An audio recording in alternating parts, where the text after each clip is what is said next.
মওলা মসজিদে যেতে হবে, রব বললে পারলে যা। মওলা এই টাইমে মসজিদে গেলে তো আমারে দৌড়ে ফিটাবে। বুঝেন না কেন? আমি যদি রাতে 3টা বাজে, 4টা বাজে, 2টা বাজে মসজিদে যাই, আমরা চোর বলে ফিটাবে। মসজিদে যাওয়াটা রিস্ক হবে। রব্বে করিম বলে মসজিদে না পারবি না, আল্লাহ পারবো না, তাহলে যা ঘরে যা, যাই নামাজ বিছা। বলে যে যাই নামাজ বিছালে তো বউ বুঝে ফেলবে আমি বাটপারি করছি। কথা বলেন না কেন? মওলা বউ বুঝে ফেলবে, মা বুঝে ফেলবে, নিশ্চয় কোন একটা অঘটন ঘটাইছি, সেজন্য যাই নামাজে বসে কান্না করছি, তাহলে তো ইজ্জত ফানসার। রব্বে করিম বলে মসজিদেও পারবি না, যাই নামাজে পারবি না। মওলা কেমন জানি লাগছে।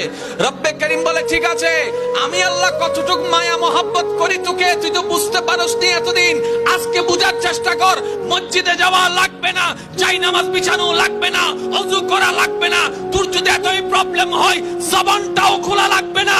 মন থেকে তুই একবার আমাকে ডাক দে, একবার ডাক দে, একবার বল রহমান মাফ করে দাও, রহিম মাফ করে দাও। তোর মনের অবস্থা আমি রব্বে করিম শুনে, ইন্নাল্লাহ ইয়াগফিরুজ যুনুবা জামিয়া, তোর সারা জীবনের গুনাহকে মাফ করতে রাজি।